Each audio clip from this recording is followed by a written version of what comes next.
सहनाववतु सहनौ भुनक्तु सह वीर्यं करवावहै तेजस्विनावधीतमस्तु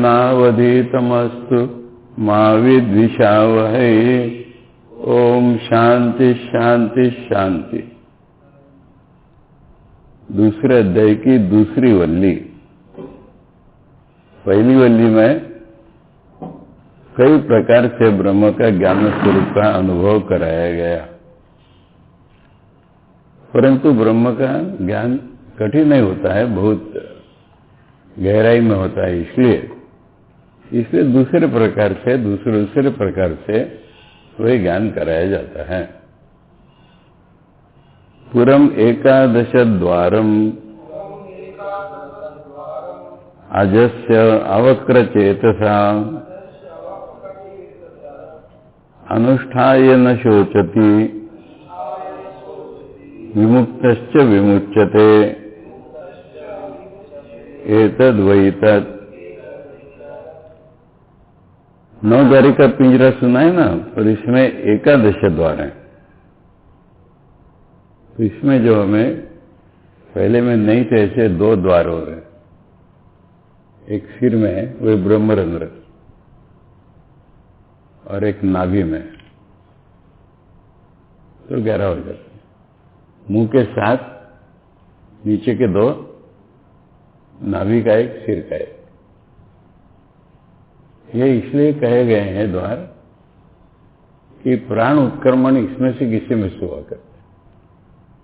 ब्रह्मलोक में जाता है वो मूर्धा से जाता है, नाभि से उच्चल होकर जाता है, इसलिए ये बाहर निकलने के द्वार। तो एकादश दरवाजों वाला शहर है ये। कौन रहता है इसमें? अज, जिसका जन्म नहीं होता, और दूसरा उसका नाम दिया है अवक्र चेतसा। अवक्र माने अवक्र का मीनिंग मुझे मालूम है, पर यहां कैसे फिट या सूटेबल होगा वो देख रहा हूं मैं। अवक्र माने टेढ़ा मेढ़ा नहीं है, ये अर्थ होता है। सरल चित्त है, ये विशेषण चित्त को दिया हुआ है, चेतसा। ऐसे का ये 11 दरवाजे वाला शहर जो अजय है, जो परमानेंट एक ही कॉन्शियसनेस का है, उसका अवक्र चेतसा का, उसका रहने का ये 11 दरवाजों वाला शहर है। इसके बाद कहते हैं अनुष्ठाय न शोचति। अनुष्ठान साधारणतः हम लोग कर्म को कहते हैं, और पार जाता है ध्यान। तो ये ध्यान को ही अनुष्ठान करना है, यानी ध्यान को सतत करना है। और फिर क्या होता है? एक रिजल्ट तो तुरंत मिल जाता है, न शोचति। तुरंत माने जीवन में वो मुक्त हो ही जाता है, और मरने के बाद क्या, उसका शरीर छूट जाता है। पिछली कवली में बताया कि जैसे शुद्ध पानी में शुद्ध पानी है, समझ जाता है वो।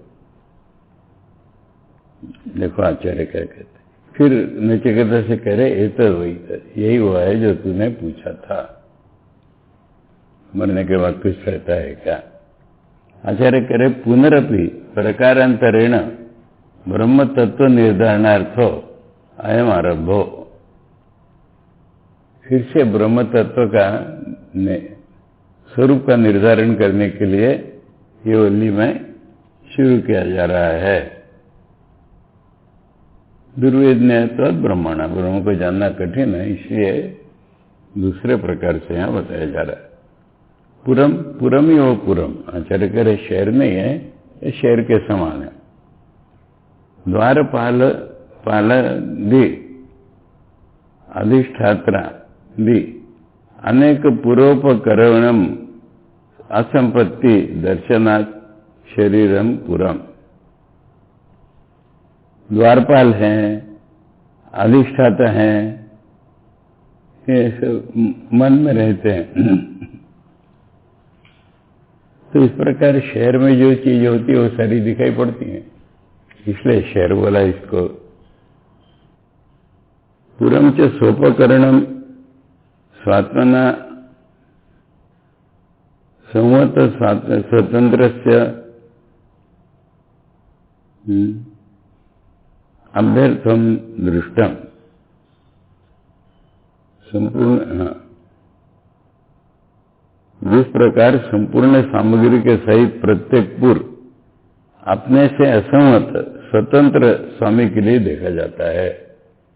King is not part of that city and king is स्वतंत्र। ये सब वही परार्थ वाला कि जो कॉम्बिनेशन है ये आत्मा के लिए होता है। इसी प्रकार पुर से सदृशता होने के कारण वह अनेक सामग्री संपूर्ण शरीर में भी अपने से पृथक राजस्थानीय अपने स्वामी के लिए होना चाहिए। ये नींद आ रही ना, दिन भर नहीं सोना हुआ है, कल रात में भी नहीं हुआ है, हो जाएगा। तच्च इदम शरीराख्यम पुरम, तो ये शरीर नाम का जो पुर है एकादश द्वारम, एकादश द्वाराणी अस्य आचार्य गिना रहे हैं। सप्त शीर्षण्यानि नाभ्या सह आर्वांचित ऋणी, नाभि के साथ नीचे के 3 हो गए, शिरसी एक शिर में।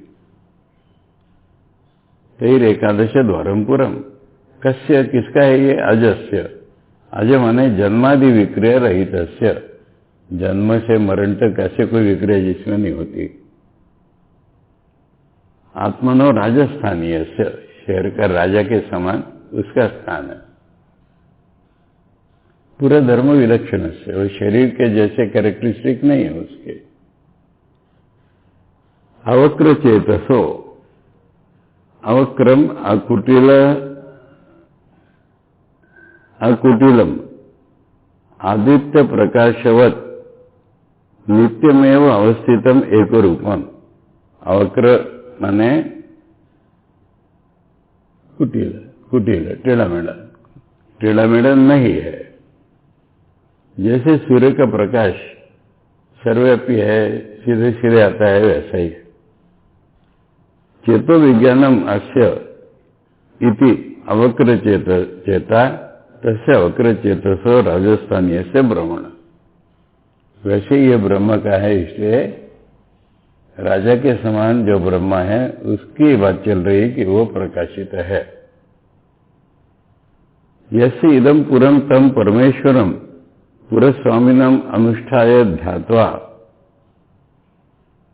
अब इस शहर में परमेश्वर का ध्यान करना है हमको, जो पूरे स्वामी है। यहां तो कोई तालाब वगैरह है ही नहीं। ध्यानमितस्य अनुष्ठानम सम्यक विज्ञान पूर्वकम, इसलिए ठीक ठीक गुरु से जान लिया और वैसा का वैसे ही जिसका ध्यान होने लगा उसके लिए।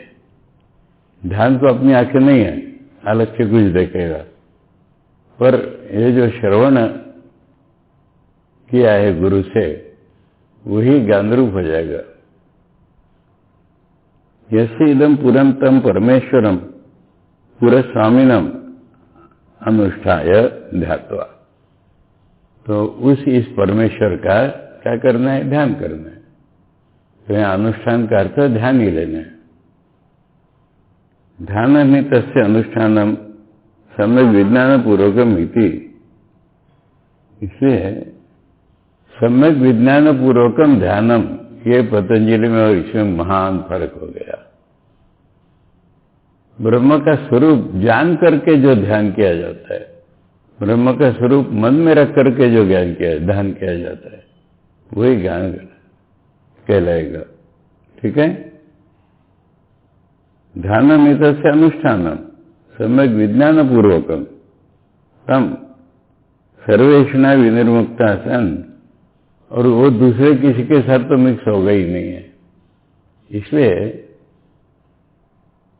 सारी इच्छाओं से जो मुक्त हो गया है, या अवक्र चेतस में से सारे अर्थ निकल रहे हैं। सन मम सर्वभूतस्य नत्वाच सिद्धि, सब भूतों का जो आदि है उसका हम ध्यान कर रहे हैं, उससे फिर दुख नहीं रहता है। तद विज्ञानात् अभय प्राप्त है, उसका जानना माने दुनिया में क्या ये जानना। नहीं क्लास चलता रहेगा, हो जाए। रुक क्या होगा उसमें, क्या नहीं कुछ भी करो, अरे चलता रहेगा ना, थोड़ा रुक क्या होगा तो क्या बिगड़। तो यह अनुष्ठान करते ध्यान ही होगा, और कैसा ध्यान होगा, सम्यक विज्ञान पूर्वक। ये कह रहा हूं, ये पतंजलि के योग से बिल्कुल भिन्न है। वहां ध्यान माने कॉन्सेंट्रेशन, एकाग्रता, और एकाग्रता पेनेट्रेटिव हो जाती है तब ज्ञान आता है, और ये ज्ञान पूर्वक ही ध्यान है।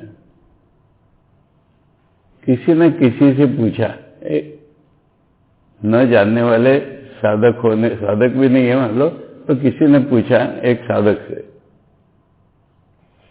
मैंने वो जो नया आदमी है वो कोई सरस्वती का ध्यान का ऐसा कोई ध्यान किसी ने उसको बताया होगा, तो वो एक साधक से पूछ रही कि तुम किसका ध्यान करते हो। उसने जवाब दिया, हमने जो सुना है ना उसका ध्यान करते हैं। यानी ध्यान किसी ऑब्जेक्ट का नहीं होता, सुनकर के जो ज्ञान हुआ है हमको उसी को दृढ़ करने के लिए ध्यान होता है। यह सम्यक विज्ञान पूर्वक ध्यान। इसलिए सुनने से ही तो फिर ऐसा पूछा गया। समम सर्वभूतस्य, अब इसमें समम शब्द है, अवक्र चेतसा, मंत्र में समम शब्द नहीं है। तो फिर ये सम कहां से आया है देखना पड़ेगा ना। समम सर्वभूतस्थम, ठीक है। समो हम सर्वभूतेषु न मे द्वेष्यस्ति न प्रिया, भगवान ने बोला है। तो सारे भूतों में जो समभाव से स्थित है वो, और तम सर्वेषणा विनिर्मुक्तम मुक्ता सन, ये साधक का वर्णन है। सर्व ऐषणाओं से मुक्त होकर के तब उसका ध्यान करना, ध्यात्वा न शोचती। ये वेदांत का पूरा फर्क है। योग ही तो चल रहा है, ये वेदांत का योग है, ये पतंजलि का योग नहीं है। तब विज्ञानात् अभय प्राप्त है, शोकावसर अभावात् कुतो भयेक्षा, उसके अनुभवात्मक ज्ञान से अभय पद प्राप्त हो जाता है। शोक का अवसर ही कहां है वहां, इसलिए फिर डर होगा भी कैसे। शोक नहीं है, डर नहीं है, कोई निगेटिव दुर्गुण नहीं है वहां पर। ये वो अविद्याकृत काम कर्म बंधन विमुक्त होते, इसी जीवन जीते जीते वो अविद्या बंधन का है हमारे, अविद्या से बने हुए काम हमारे इच्छाएं और कर्म, उस इच्छाएं के अनुसार हम कर्म करते हैं, ये बंधन है हमारा। अविद्या के द्वारा हम काम करते हैं वो, और बाहर के बंधन, ये बंधन है। विमुक्त भवति, इससे छूट जाता है। विमुक्तश्च सन विमुच्यते पुनः शरीरम न गृह्णाति इत्यर्थ। यानी एक बार मरेगा तो फिर से और दूसरा कोई शरीर उसको नहीं लेना पड़ेगा। जिसको ज्ञान हो गया है वो मुक्त हो गया है। आगे बढ़ते, हंसा शुचिषद वसु अंतरिक्षसद होता वेदिशद, और अतिथिर दुरोणसद नृषद वरसद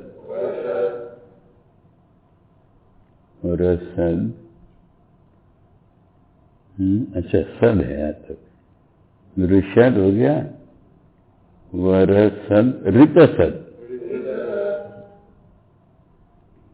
व्योमसद, व्योमसद अब्जा, गोजा, ऋतजा, अद्रिजा, ऋतम बृहत।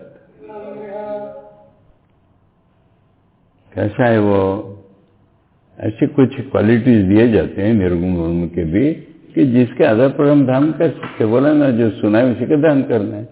तो ये सुन रहे हैं अब हम, ब्रह्म ऐसा ऐसा है, उसी की धारणा पर मन को एकाग्र करना है। तो पहला ब्रह्म का नाम बोलो या लक्षण बोलो, हंसा शुचिषत,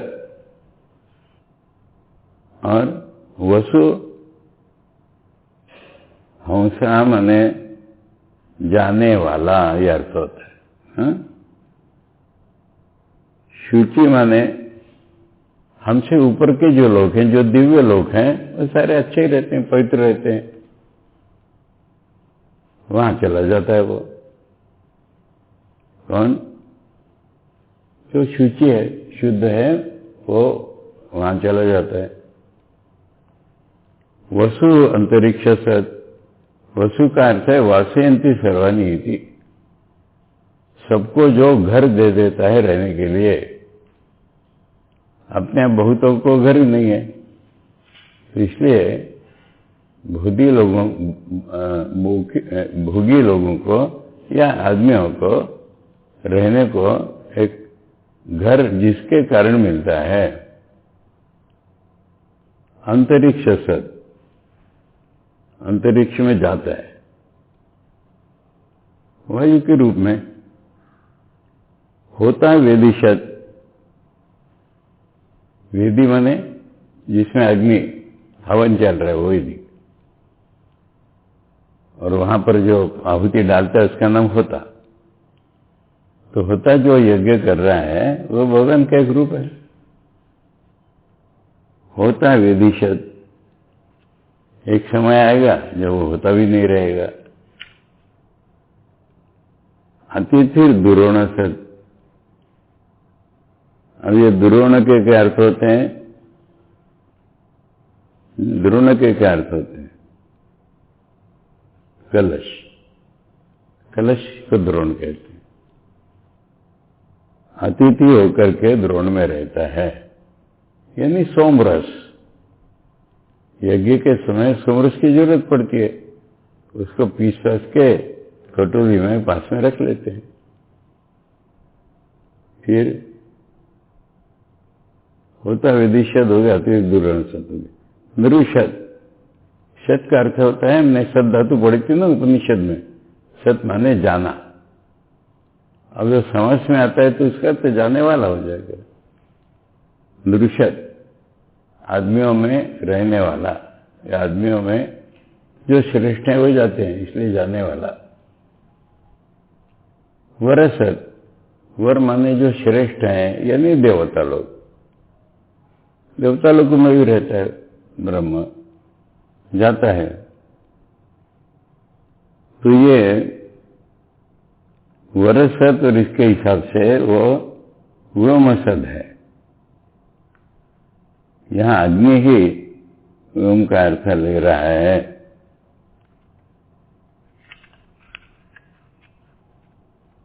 नहीं रे, खुल जा भैया। हाँ, फिर